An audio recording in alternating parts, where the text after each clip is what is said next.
Party peoples of the interwebs, good morning, afternoon, evening, whenever you're watching this. This is a Viva Frei pre-records interview with a senatorial candidate coming out of Iowa, Jim Carlin. I met Jim at the 1776 Law Center up in Chattanooga, Tennessee. And anyone running for office, left or right, I'm interested in having discussions with. Once upon a time, I had on Jose Vega, who was running for, I forget exactly what seat he was running for, out of New York, still running. But today we're going to explore the Iowan senatorial candidate, Jim Carlin, who is, well, he'll explain himself. I don't want to screw much up here. Jim, sir, how goes the battle? It goes, man. It's good. Things are good. All right. Now, so I'm still a Canadian when it comes to the intricacies of U.S. politics. Sure. Give the 30,000-foot overview. We're going to delve into things, but who are you and what are you running for? Sure. Well, my name's Jim Carlin. I am running for the United States Senate seat for the state of Iowa. The reason why I'm doing that very plainly is kind of very well aligned with what you do, Viva. We want to preserve and restore freedom. I actually founded a nonprofit that recruits strong candidates to run for office. And this is my foray into that battle myself. I served in the Iowa House and Senate. And I did a lot of work that was about dignifying and protecting individual rights, like medical freedom,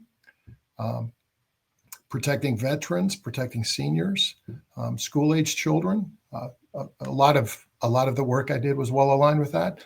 But my primary concern, as I look at this, is what does freedom look like for our country 20 years from now?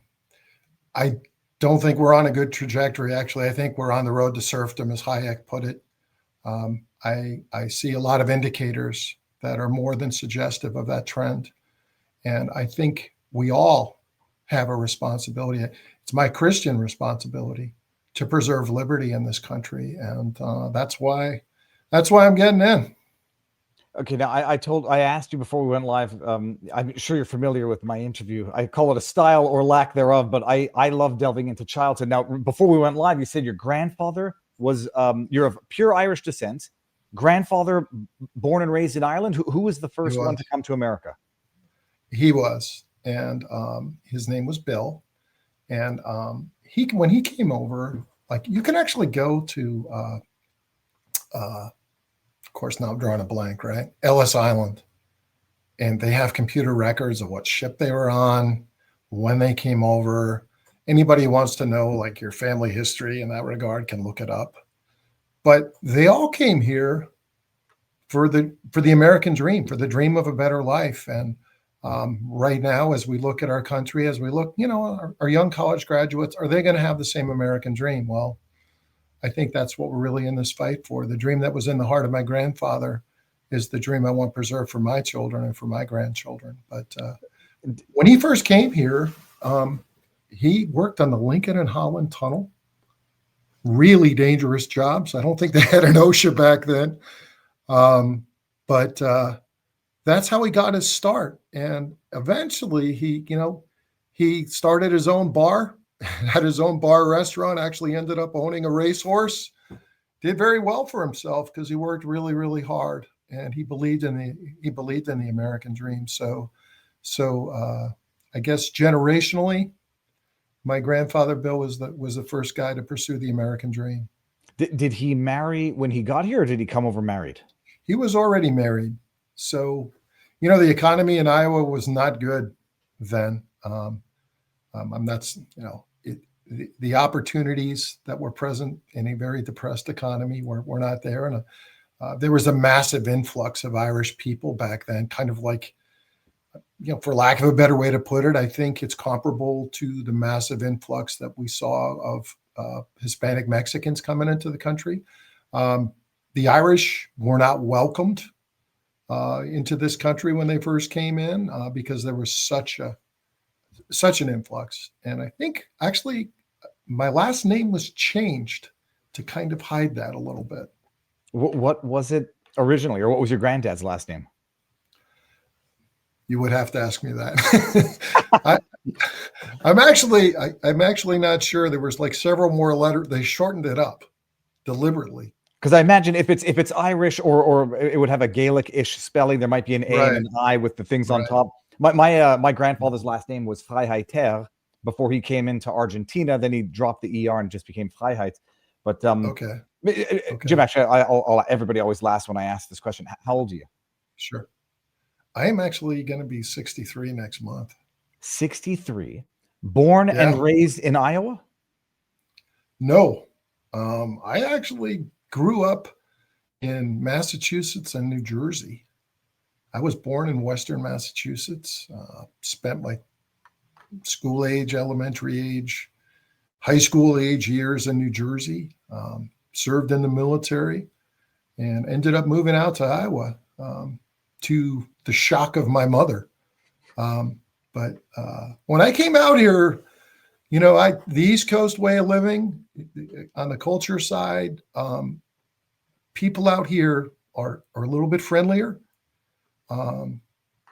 Parents hardly ever miss any of their kids' ball games. And, the underlying motivation had a lot more to do with faith and family out here. And I was really quite taken by it. So I actually made the decision to move from New Jersey to Iowa in 1991. So I've been out here a while, but yeah. See, I get mixed up. I don't regret it either, by the way. It's got to be beautiful. I get mixed up between Iowa, Idaho, and Utah. Well, Utah I get less confused with. Napoleon Dynamite was filmed in Idaho, not Iowa, right? Iowa's flat. My kids saw that movie. I know there's some Pedro line in that movie. Yeah, vote for Pedro. Vote for Pedro. What did you do? Like, vote for me, right? How many siblings did you have? What did your parents do growing up? 5 siblings. Actually, my mom lost she lost my little brother, but we had 5. I had 5 siblings. They are all interesting. Very vocationally, they had some interesting pursuits. Very visionary. My dad was a neurologist, and he testified in some of those Karen Ann Quinlan-like cases. I don't know if you remember those. The story of Karen Ann Quinlan being in a vegetative state. Anyway. Oh yeah, I do. I remember those. Well, I remember the one. It was the more recent one. I forget what her name was, but there was the whole debate as to whether or not she was truly vegetative to unplug. Sure. Yeah. Well, he actually was an expert witness in one of those. Actually, I think more than one of those cases. But very smart guy. He was a family doc in Western Massachusetts, and he was like the town doctor. And he decided to go into neurology like well into his career. And he made that choice. And when we were kids, we went through a residency in Worcester, Massachusetts for the internal medicine piece to what he was doing. And then we ended up in Quincy, Massachusetts. I became a big Red Sox fan in the late 60s because of that. And then he moved to New Jersey, and we moved to New Jersey. And the culture of Jersey, a lot of kids in my graduating class went to Princeton. Not a lot, but I mean, relative, right? I was not one of them. So you mentioned that you end up in the military. How did you get there? When I first went to college, I really did not know what I wanted to do. I really had no handle on what I wanted to do. So they had a deal back then that you could serve in the combat arms for a couple of years, and I took it. And when I got out of the military, it really gave me an appreciation for the value of an education. I ended up going to the University of Massachusetts, and I had a friend who was a real estate developer in Milwaukee, and he said, why don't you go to law school at Marquette? So I applied to law school at Marquette and went to law school in Milwaukee and ended up out in Northwest Iowa. That's very cool. Now, hold on. I had a question. So if you're 63, you serve in roughly 40 years ago? Is it, were you? In the 1980s. They had 2-year enlistments back then. I served from 83 to 85. What did you get? Did you travel, or was it strictly? No, I was at Fort Lewis, Washington, as part of the 9th Infantry Division, was I Corps, and I was in a field artillery unit. I was like my battery's Radar O'Reilly. I was a training NCO, and I worked with the officers, and just put together a lot of administrative stuff. But you learn a lot. You learn a lot by watching that whole process. And then ultimately you become a lawyer and you're Right. practicing in not liability, I would say personal injury. Do some personal injury. I do a little bit of medical malpractice and, some truck litigation. And it's interesting because the job is like really about representing average, everyday people in a battle with an insurance company, usually. And the construct of that is very similar in many ways to what we are dealing with in our freedom battle. They are very well funded. They will spare no expense to defend and sometimes horrible things. And you have to be ready to go to war. And that's why that whole career process for me has prepared me well for this fight. How many years you been practicing? We're on 34 years. Jeez Louise. Okay, so you're out of the military, you go study law. 23 years. So this has been your life, your career for life has been for the last 3 decades.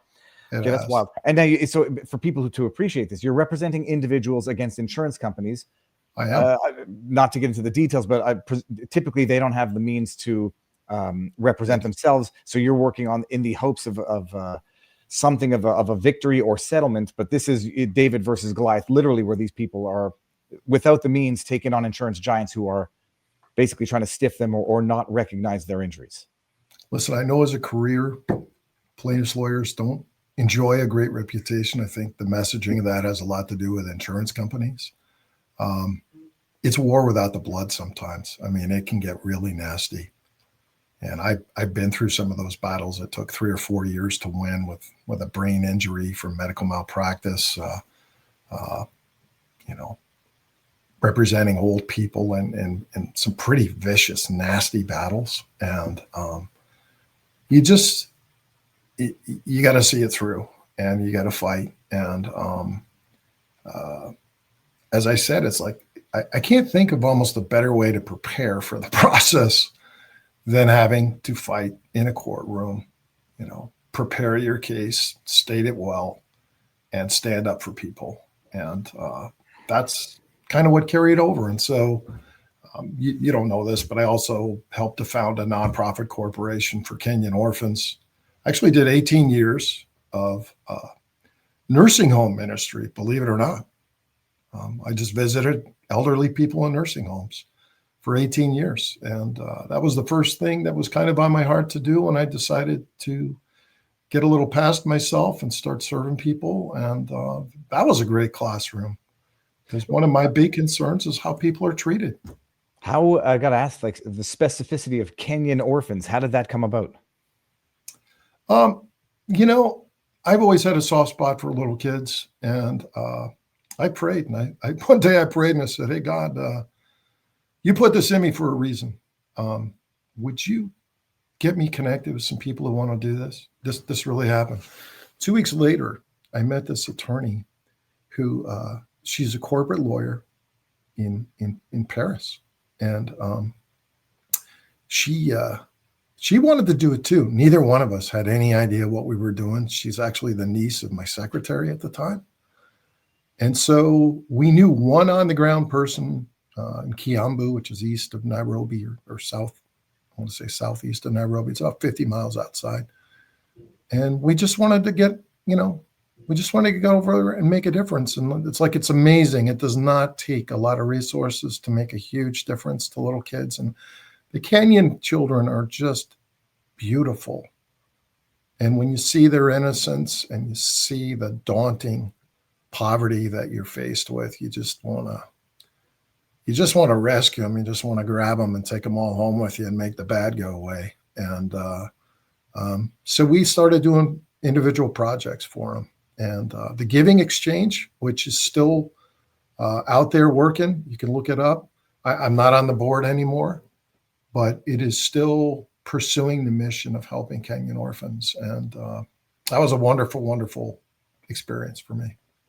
Now, you've already served some time in government. Yeah, Actually, even before I get there, hold on just one second. sure. Your practice now. So this is your, I don't want to say solo practice, but it's your law firm, your litigation firm. It is mine. It is a solo practice. I like it that way. It gives me a lot of freedom, actually. I picture a civil action was one of my. I think it's not. I think It's a great show. Yeah, my law movie. Great movie. And so the way you're describing your practice kind of Yeah. reminds me of John Travolta in that movie. Oh man, that's one of my favorite movies because the relationship with Duvall reminds me of some of the lawyers I've dealt with are just corrupt to the core and seem to enjoy their corruption. Yeah. That. I don't know if saw for sure. I think Duvall You gave saw some good advice in the movie, but I say in real life they're less charismatic than Duvall was in that movie. Yeah. Oh yeah. So how did you did actually do some time in government now? So how did that come to be? So I kind of, honestly, my faith is my life, and I have a daily prayer time. I read my Bible. I'll sit in a chair and I just wait on God, and I seek the Lord for guidance in my life. And I think each one of us is here for a unique mission. And when you submit to God, you submit to a destiny greater than yourself, where you're here for the purpose of elevating humanity. And I think freedom and the preservation of freedom is indispensable to our humanity. But I got on that track when I became a grandpa. And the first time you hear the word Papa, and you're like holding this beautiful little innocent boy in your arms, and he kisses you on the cheek and he says, Papa, and then you're looking around and you're like, nobody's going to mess with this little kid as long as I'm alive. And then you have a few more of them and they're just as beautiful. And then you decide, okay, you see what's down the road. What are you going to do? And that's kind of what got me in the door for government. And I ran for the Iowa House. I beat Chuck Grassley's point man for Sioux City. I was supposed to lose, and served in the Iowa House. And didn't take long to bump heads with establishment leadership. There was a bill that they wanted to pass that was a workman's comp bill that I thought was a pretty serious disservice to working people in Iowa who had been re-injured. And so like when I got there, I bumped heads with establishment leadership. And that's kind of been the frame of my political career, my political journey. When you go into the House, so you have to put your law practice on hold entirely, right? No. So like you're down there 3 days a week.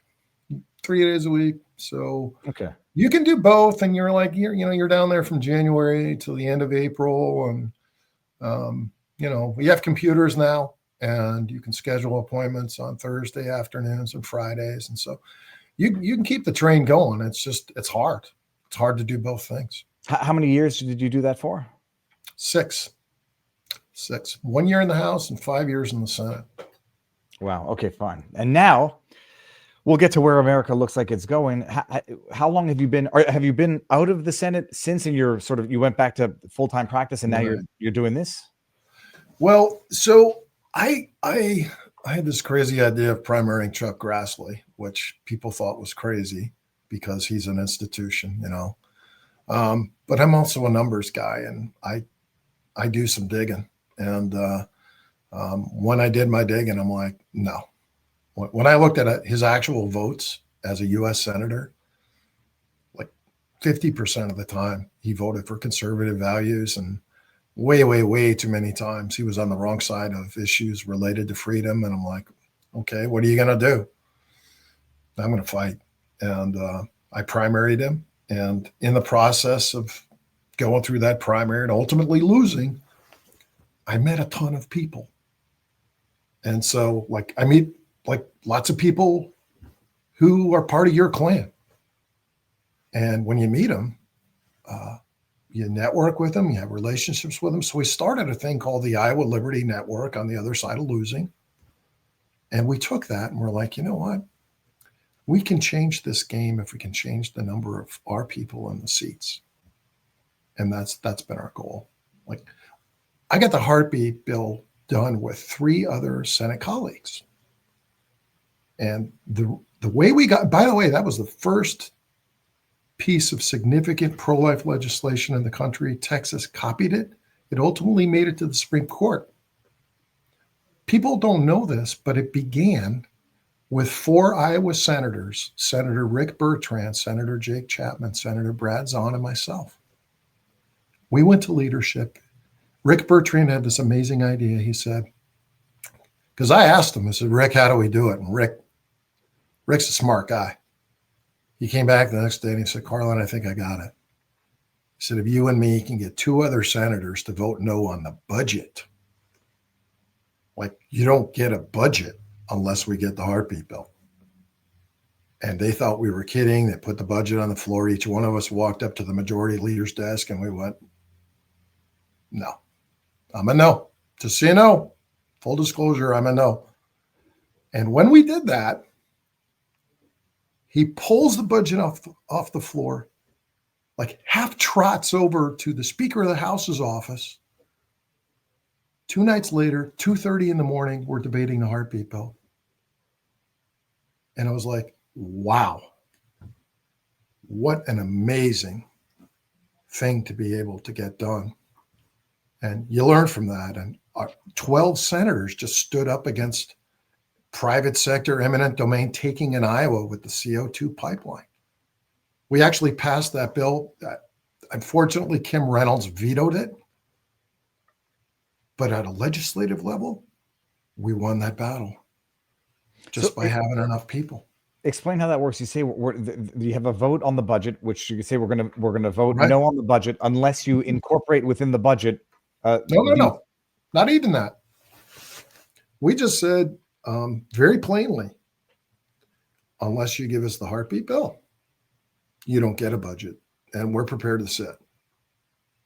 We'll sit here as long as we need to.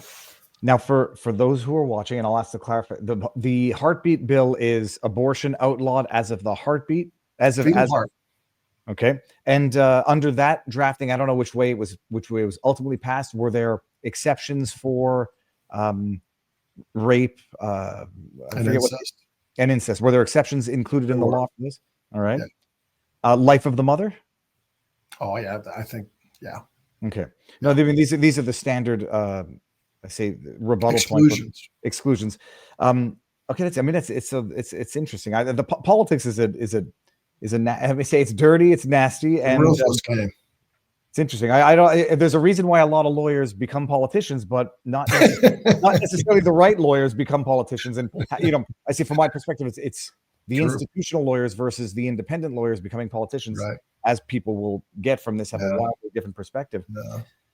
So you went back to practice after that stint? I did, but there's a couple things I want to share though. Like they made me the Senate Veterans Affairs Chair. So what people need to know is when you take a stand like that, the establishment leadership punishes you. Your bills don't get to the floor. You don't get good committee assignments, and you can forget about the campaign money. They cut you off, There's a reason why some politicians have millions and millions of dollars thrown at them. You know why? They're very compliant. They will do whatever they are told to do. And the lobby and the corporations know that. So they throw money at them because they get a great ROI on those people who will do whatever they're told. In other words, they're representing the corporations and not the people. And they test you. And if you're willing to do that, oh yeah. That's when the gravy train opens. Flesh that out for those who may not. When you say they test you, what does that look like in the practice of politics? That means, so when I first went to the Senate, they heard about what I did in the House because I actually got 9 House Republicans, counting myself, to vote against a bill they really wanted. It was a workman's compensation bill. They called me into the office. They said, what are you doing? I said, what do you mean, what am I doing? This bill's wrong. You can't do this. Well, the governor's heard about your little ring litter routine and not too happy about it. You ought to really think about the implications of what you're doing. And I said, okay. I said, all right. I'm not changing my mind. So, and then they said, well, powerful people are very upset about what you're doing here. And I said, okay, I don't, that doesn't move me. Is there something else? Well, that we just don't think you understand, Representative. We have long memories here. This is really not in your long-term best interest to take this kind of stand as a first-term senator this early in the game. I'd only been there 4 weeks. It's okay. Yeah. It's amazing. They'll do it later. And then there's the slow motion and the grooming, and it never happens later because that nails it. You are so right about that. They always promise it later. I know one guy in the Senate, God bless him, that they said that to him for like 7-8 years. When they finally did it, they gave the bill to somebody else after he fought forever to get it done. So when I got to the Senate, real quick, I'm sitting down in the Senate. I'm a brand new senator. Senate Majority Leader pulls up a chair next to me, firmly slaps me on the thigh 3 times, and he said, "Now, Jim, I heard about what happened in the House. Let me tell you how it works here. You want something? You go along. That's how it works. You want something? You go along. In other words, you let us make your decisions." Well, that's not something I'm going to do. My decisions are going to be defined by my conscience and by my faith. And so I walked over to him shortly while this bill's on the floor being debated. And I looked at him and I said, "Bill, I'm a no." And he looked at me and he's like, "Okay." And he wasn't like mean or okay. But what you need to know is from that point on, you're not in the club. You're not in the club. And as freedom-loving people, we need to realize that they put the money behind the people that they can control. Because if they can control the politicians, we're for sale and we can be controlled. And that's the game. That's the game that we have to overcome. Well, then I guess the question is here. When did you leave the Senate? I want to say 22. Okay, so relatively recently by modern standards. You go back to practice, and now you make the decision that you're going to go back and try to get back into the same Senate seats or the same Senate, the same part of government. It's the same federal U.S. Senate seat. Now, Chuck Grassley doesn't have to run again for a couple more years. Joni Ernst decided not to run again. She said she was not going to serve more than 2 terms, and to her credit, she didn't. But Ashley Hinson has announced she's going to run. And I think that the way I define my representation is very singularly different than how she's operated. She voted for a lot of Biden budgets. She was with Nikki Haley the night of caucus. She voted to maintain the leadership of Liz Cheney after Cheney voted to impeach the president. Ashley Hinson voted to keep her in her leadership role. I think that locates her. I think the fact that she voted to certify the election. I gave a speech on the Senate floor. This thing was rigged. This election was rigged, and there's a 15 million vote disparity that has to be looked at. Otherwise, we don't have a real process here, folks. And then, do you follow? Do you look at your own Wikipedia description? I don't know. It can't be good. It's amazing. I'm glad you brought it up because what's on Wikipedia is just obscene.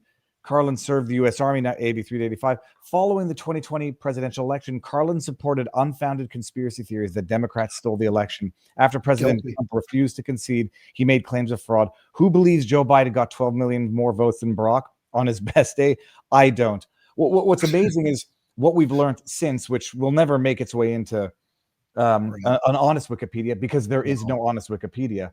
And I believe it was thoroughly fortified, as 2020 called it, Time magazine. And yeah, they're forget the 12 million more than Obama. Where did the 10 million or 9 million go between 2020 and 2024? Right. Okay, so you're dealing with an Iowa Senate that is, arguably as corrupt as people think it is. The woman, what's her name? I'm sorry, the Ashley Henson. Ashley Henson. She's currently running for the same. She's a sitting congresswoman, and she announced last Friday that she was going to run. And politics is like a small town; everybody knows what's going on. It didn't surprise me. The timing of it didn't really surprise me. So, what does that mean? What does that mean? Like, what is going on for those who are not immersed in politics, but Iowan politics? Right. Well, so I knew that Senator Ernst was not going to run again because a lot of inside people were telling me that. Some media friends of mine were telling me that. And they're also telling me that Ashley Henson eventually was going to announce her intention to run for the U.S. Senate. So not really surprised by that. And what was interesting was the immediate influx of cash into her campaign, like overnight. How much are we talking? Oh, I don't know where it is as we sit here today, but hundreds of thousands or in the millions? Oh, yeah. Okay. Yeah. No, millions.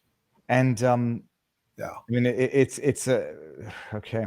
How much does it cost for a campaign, or how much is required typically? For a primary, I think 2 million to get through a primary is about 2 million.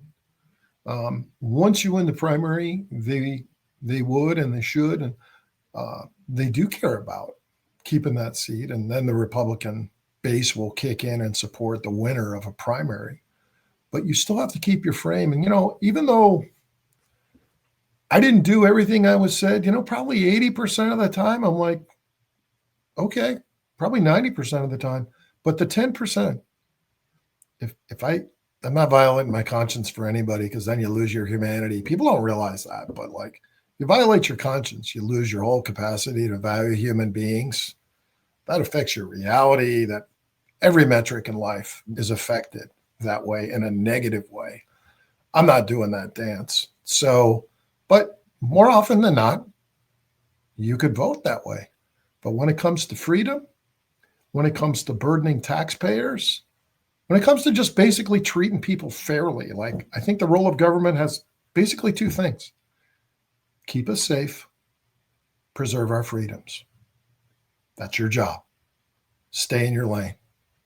You're not supposed to run our lives, certainly not supposed to facilitate our slavery, which I think they are doing. I think people in government are facilitating slavery.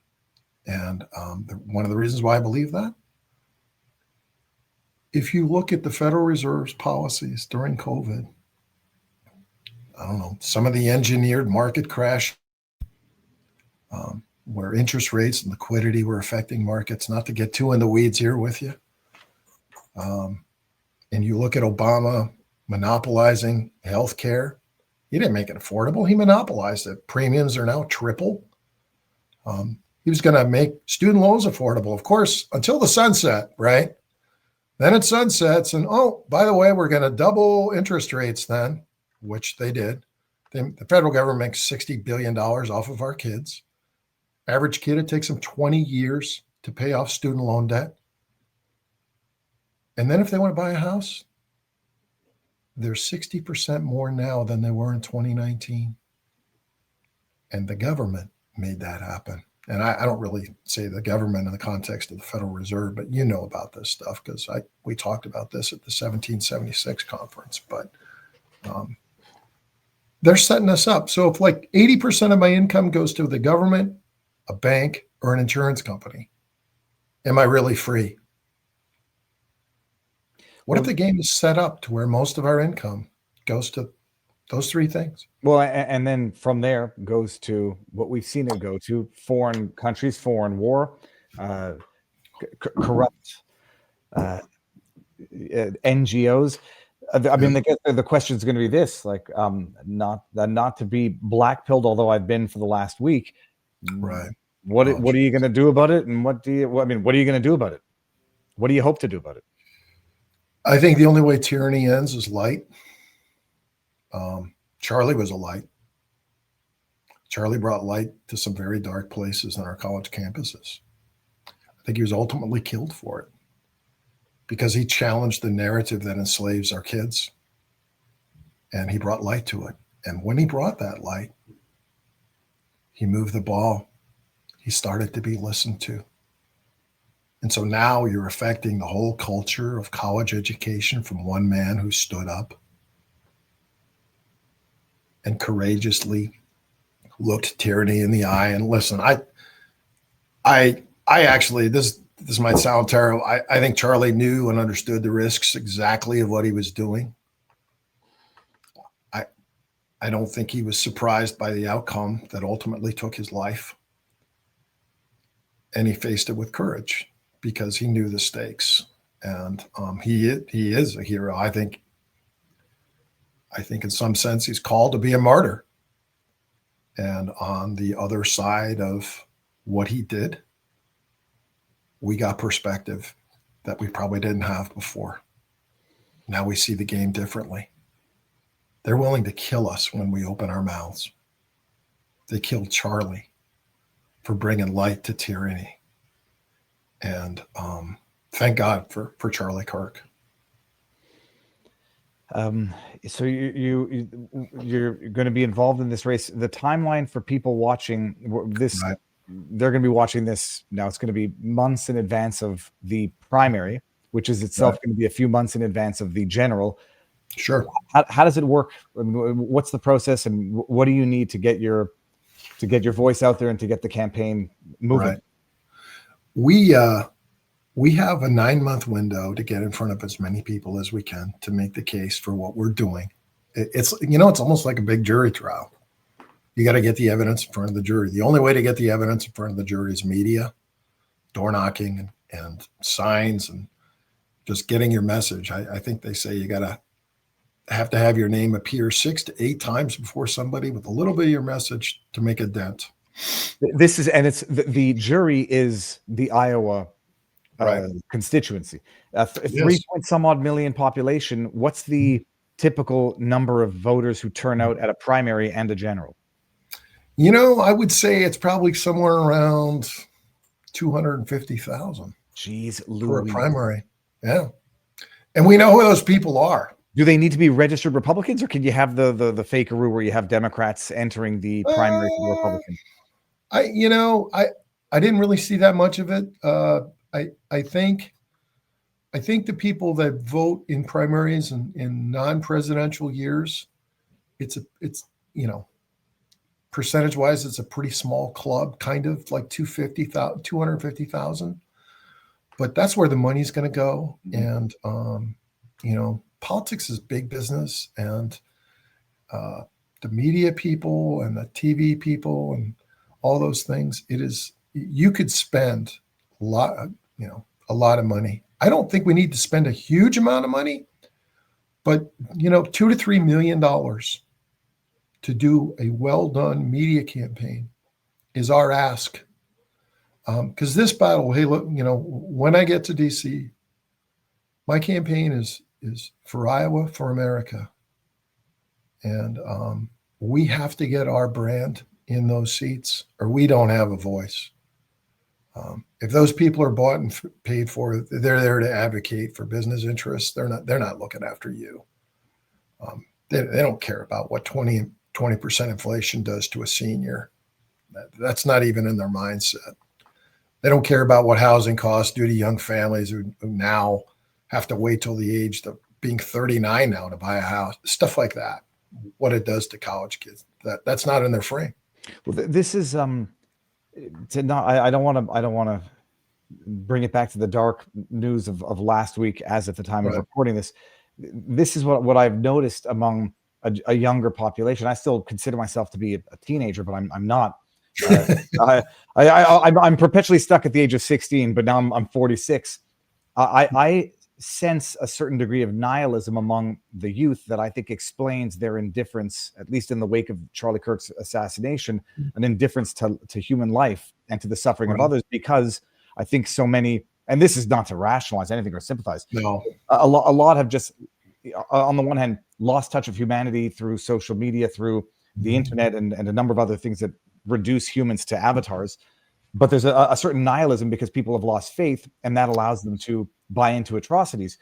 The idea, married couples buying a house, the chart looks like not a flat line; it looks like a cliff you would hang glide off of.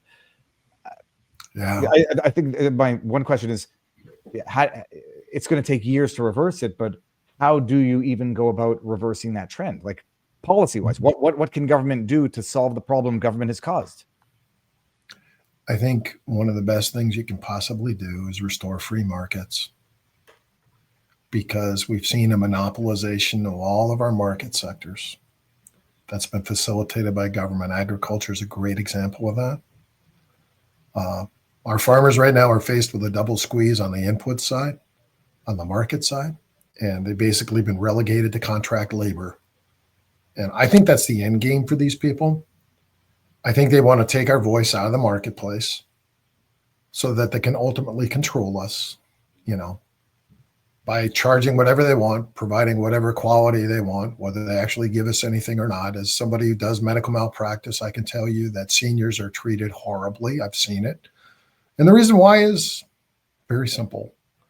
They're not paying into the system anymore. We're not going to pay for them.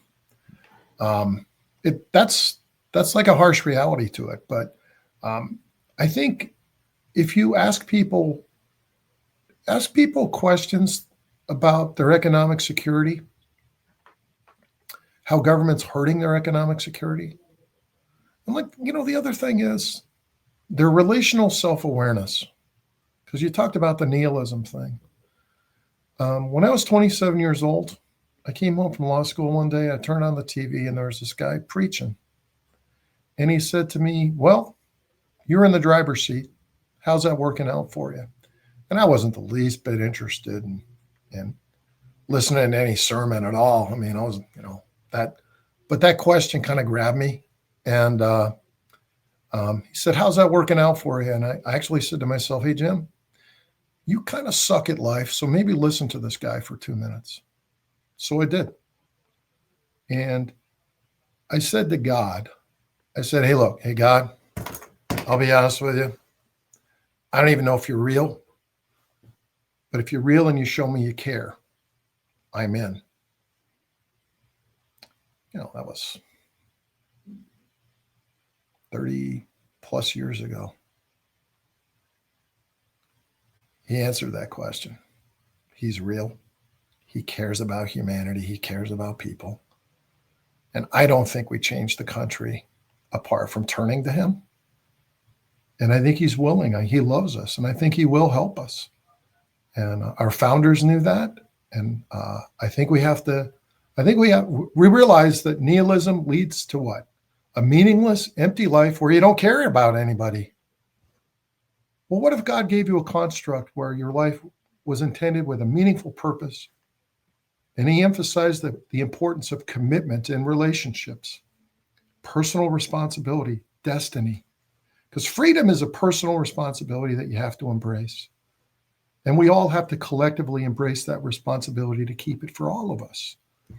I think that's very well aligned with faith. And I think nihilism is an empty, dark corridor that does nothing but usher death into your life.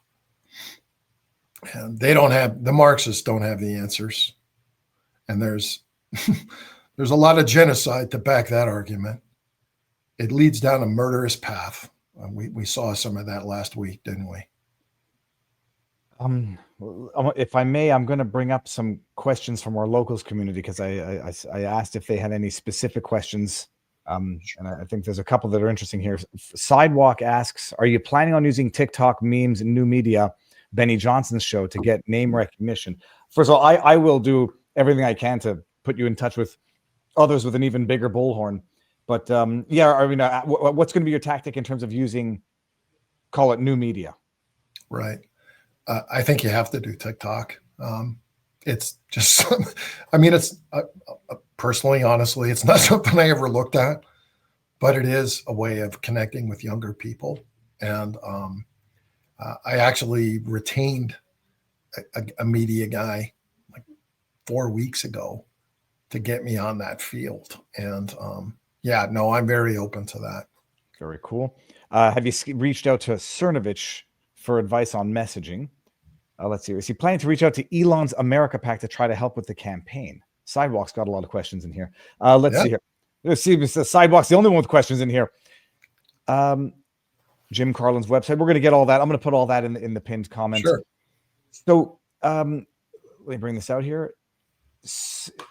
You're in full, say, campaign mode right now, but you're still practicing full time. Then the primary is going to be in June of 2026. What's the tactic? What's the plan of action? The plan of action, I think, is the preservation of freedom. And I think it's about, listen, we don't have bad leadership. We have corrupt leadership. And, we need to quit dancing around it. If people see the light of the money that flows, like I as a lawyer, this too.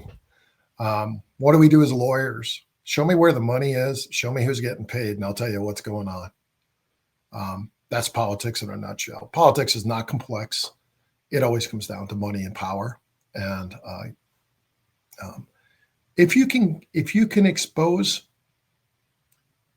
how campaigns are truly funded, like with the bundles of CEOs from certain corporations, they bundle donations. The super PACs, there's no transparency with super PACs. I mean, if I give $1 million to a nonprofit and the nonprofit funnels it to the super PAC, you can't trace it back to me. Well, that is actually, let me bring this question up here, because Jeanette Eleanor says, does the party support Jim's efforts, or do they expect him to use the same old tired GOP apparatus to dictate the campaign? Typically, when a state fills a senator's position, it is to maintain the power of the Uniparty, dole things out to the states, and legalize what's expected by globalist donors. Can the role become more representative of the actual geographic area voters are taxed in, instead of these vague, rather morally challenged entities with no allegiance to anyone or any country? That's actually spot on. No. Am I going to be well aligned with the Uniparty? No. The Uniparty to me means the corporate takeover of our political system. They monopolize the marketplace. They're monopolizing the political space. And what really bothers me, what really pisses me off, they're trying to monopolize the cultural space. Now it's personal. Now it's family. Politics is personal, right? But it's like every little vestige of the dignity of our humanity and our individual voices. That's what's in play, and we can't tolerate that. We have to stand up to it bravely, with resolute courage. Live or die, we are in. And I think that was Charlie's mantra: live or die, I'm in. And, he gave us the most wonderful thing you could give. He gave us the example of a committed life well lived. And we should learn from him, because there weren't very many of him, hardly any of them really. And somebody needs to go about the process of studying the man's ideals, his habits, his modus, his people skills. I mean, how did this guy become so effective at such a young age? We should study his life. We should get it in front of people. And the Apostle Paul once said that. He said, you have my example, follow it. I think Charlie Kirk, not to I don't believe in idolizing people, but the man gave us a great example. And if we're smart, we study his life and we get it out there to our young people to raise up more Charlie Kirks. Because one of the very first things they say, you made the mistake of killing Charlie, 1,000 more are going to be, they're not just going to happen. We have to be intentional. He gave us a great example that if we're wise, we're intentional about following it. My wife was telling me, like, in everyone talking about Charlie, his wife, his kids, nobody, but not enough people are talking about his parents who raised Charlie to be what he was. And I mean, to say that for 1,000 more Charlies to rise up, it takes 2,000 more parents to raise a Charlie to rise up. Here, let me see if there's a couple more questions here. What do you consider the top obstacles for the MAGA movement in Iowa? Are rhinos the biggest concerns for success? Does he have trustworthy allies? How do you get the messaging? I think we got a bunch of these, but the biggest obstacle for the biggest obstacle is obviously it's money, because they have billionaires funding campaigns. They can write the big checks. The one thing they're really weak on is their ground game is weak. They don't have their brand is not. I don't think it's particularly inspiring. What they do is they script messages. They say what you want to hear. I got interviewed by a guy the other day that said, it's refreshing to interview a politician who could say something more than a 30-second scripted soundbite.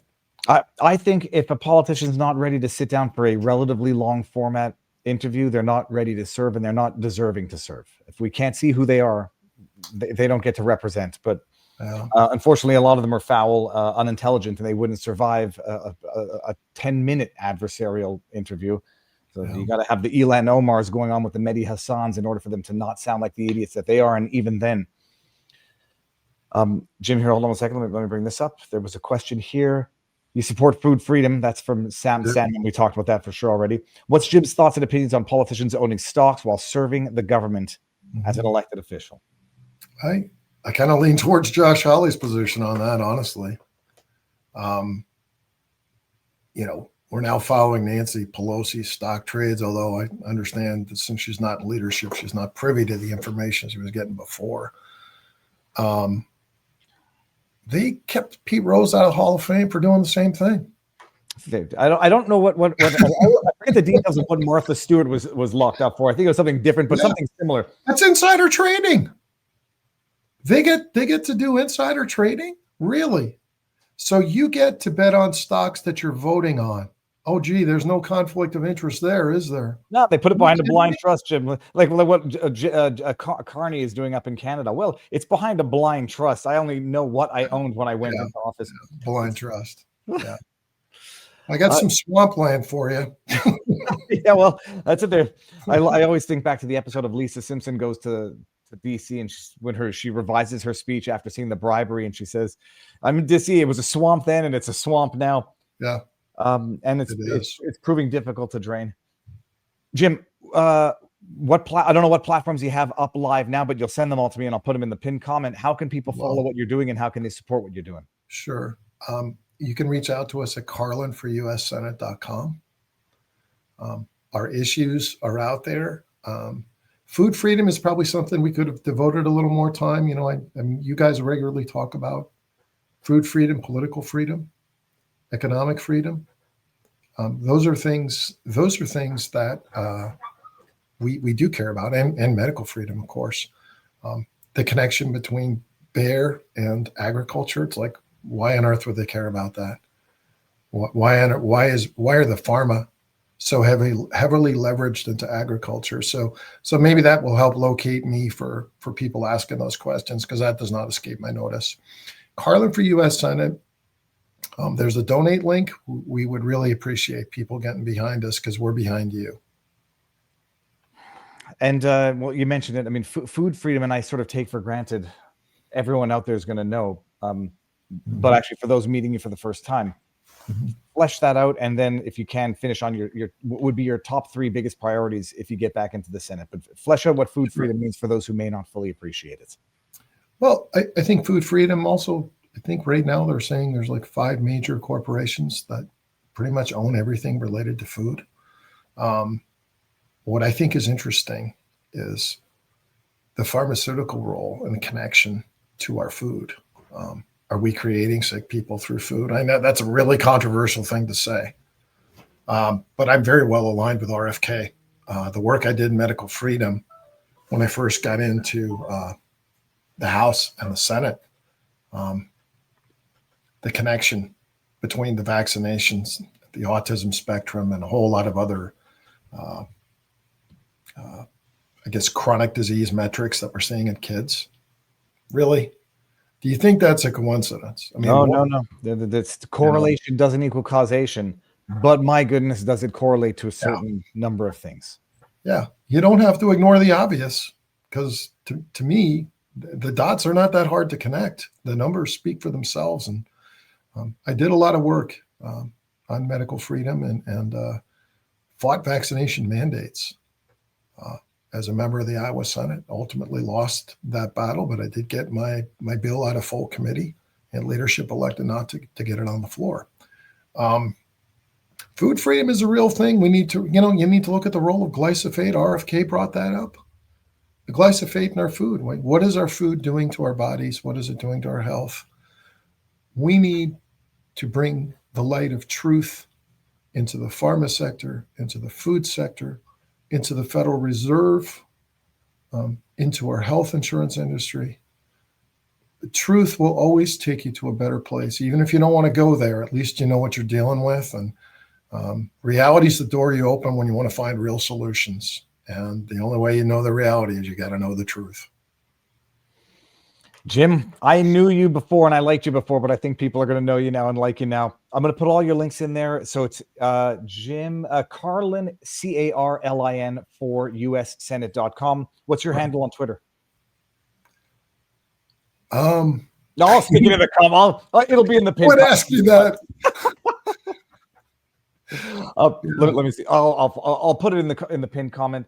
Jim, this has been phenomenal. Everybody now knows, and we'll do a follow-up because this was the introduction. We'll see how this process goes throughout and do another one before June. Jim, thank you very much. Godspeed and God bless in this mission. It's great.